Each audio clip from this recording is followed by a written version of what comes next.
drug lord na kaibigan nila eh. Di ba? So yun na mga kababayan, mega love shoutout sa inyong lahat. Ito na, start na tayo. Alam nyo ba mga kababayan, na si Sara Duterte ay posible at anytime pwedeng maaresto? Nako, baka ang alam ninyo, impeachment lang at antayin natin ang ano ng impeachment para makulong siya or mahatulan siya. Hindi po. Meron pong kaso na hindi alam ng lahat. Hindi lang impeachment, hindi po basihan ng impeachment para makulong si Sara or aarestuhin si Sara. Actually, dalawa po sila ni Digong. Thomas, actually, dalawa po sila ni Digong dapat na arestuhin. Ngunit si Digong, advance kasi na-aresto, andun na sa Netherlands. Ito po, basahin natin ha mga kababayan. Ito po ay mula sa Philippine Star. Ito, Philippine Star po ito mga kababayan na balita. Hindi nyo ba alam na ura-urada, pwede siyang arestuhin ni General Torre? Hanggat merong court order na ibaba. Anytime. Kapag may court order na ibaba, si Sara po ay pwedeng arestuhin. Kapag magbaba ng court order. Klaruhin ko lang mga kababayan. Si Sara po anytime ay may possibility na aarestuhin together with PNP, attorney General Torre, no? Hanggat wala pang court order, hindi siya aarestuhin. Pero kapag binabaan ng court order, no, maaaresto po siya. Ano nga po ba ang kadahilanan, Ken, kung bakit siya aarestuhin anytime? Ito po ang katotohanan. Meron pong kasong obstruction of justice.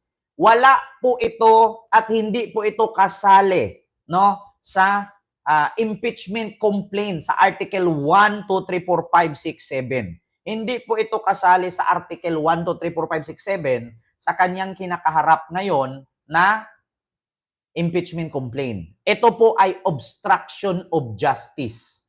Yun po yung kaso. Hindi po ito kasali sa impeachment complaint Iba po ito. Sana po malaman po ito ng taong bayan at ipakalat po natin ito para malaman nyo po na meron pong kinakaharap si Digong at si Sara na kasong obstruction of justice. Ano bang ibig sabihin ng obstruction of justice? Justice obstruction. Yun po yun. I-search nyo na po. Kapagod naman po dito mag-explain. Ito po, basahin ko na lang. Ayan Digong Sara may face obstruction of justice case. Di ba? So ito na, mga kababayan, basahin ko na lang. Para hindi na kayo mag-research. Ito, Cebu, Philippines. 2 lawyers, legislators raise the specter of former President Rodrigo Duterte being charged of unwittingly helping hide for several months his fugitive spiritual advisor, Pastor Apollo Kibuloy. Dahil po sa pagtulong nila, no, na itago itong uganting si Kibuloy habang hinahanap ito ng CIDG at contempt sa Senate. 'Di ba? Kasi iko-contempt si Kibuloy, hindi humarap, hindi nagpapakita. So tinulungan po nila ito na itago. At kung nakita nyo naman po mga kababayan, nagsorry pa nga po si Lustay doon na may namatay na miyembro ni Kibuloy. At sinabi pa nga niya na pasensya na kayo at ini-encourage ko kayong iboto ninyo si Marcos. Ngayon, ito po ang panggigipit ni Marcos sa atin. Meron po silang kakaharapin na obstruction of justice. Anytime, kapag nagbaba po ng court order, anytime pwede po siyang arestuhin ni General Torre. So ito po, Apollo Kibuloy who was arrested inside the Kingdom of Jesus Christ compound in Davao City. Representative Joel Chua of Manila 3rd District and Raul Angelo, Jail, Bungalon, and Ako Bicol Party List yesterday, September 9, for the former chief executive can be sued for harboring a fugitive and for obstruction of justice on the basis that the feigned innocence on the preacher's specific whereabouts. Duterte serving as the administrator of the Kingdom of Jesus Christ compound where Kibuloy was apprehended, cannot simply distance himself from his troubling situation, remarked by Choa, chairman of House Committee on Good Governance and Public Accountability. His, Duterte's role with the KOGC compound places him at the center of this unfolding scandal, and the public deserves clear answer about his involvement. Chua added, nothing that Kibuloy's on TV network, Sunshine Media Network, International designated Duterte as caretaker. The former president can, I think, fit in the definition of accomplice. Bungalon pointed out. The Bicolano registrator also said, as a lawyer, Duterte should know what he speak on. Being a lawyer also means being an officer of the court. Simply put or pat, his should not be one of should be instrumental in the violation of the country's law. Sabi ni Bungalon, it can even be a basis for a petition for disbarment. More so if it can be proven that he did this deliberately, it means not to serve the ends of justice, which is obviously an infraction of the law. Sabi ni Bungalon, remember, he full intent and purposes was a former president. So, may possibility nga daw na itong si Digong ay madisbar. No, dahil sa alam naman daw ni Digong bilang abogado, sabi ni Bungalon, na alam naman natin kung ano ang batas, ano ang law sa ating bansa, na pagtulong na maitago itong fugitive na si Kibuloy. No, kasi actually si Digong po ay ginawang administrator sa mga ari-arian ni Digong, ni Kibuloy. 'Di ba kung naalala ninyo, ginawang administrator si Digong sa lahat ng yaman at ari-arian ni Kibuloy. So, may possibility na si Kibuloy ay tinago nga at tinulungan ni Digong na itago at that time nung hindi pa hinuli si Kibuloy. So ngayon, may kakaharapin pong kaso itong mag-ama na obstruction of justice. So ito na. Let us remember that the Vice President herself declared that the good pastor has already left the country. And now with Kibuloy's arrest, what does that make of her? So ang sabi daw ni Sara, nakalipad na daw si Kibuloy sa ibang bansa. Did she or did she not protect him or obstruct the administration of justice by diverting police attention? Oo, kasi sinabi daw ni Sara na nakalipad na daw si Kibuloy sa ibang bansa, no? So, ano daw 'yon? Obstruction of justice daw 'yon, yung pag nililito daw ni Sara, di ba? Nililito daw ni Sara ang kapulisan kung saan nila hulihin si Kibuloy. Alam mo, baby, wag mo kong turuan kung ano man ang klase, ang aking pagbasa, aking pagsulat, di ba? Or aking pronounce, at least, tinatranslate ko naman sa Tagalog. Palibhasa kasi kayo, pag nagbasa kayo, straight nga ang pagbasa, hindi nyo naman naintindihan. Di ba? Ako wala akong pakialam sa binabasa ko kasi nga inaamin ko sa inyo, hindi po ako talaga English kasi bulol po ako. Di ba?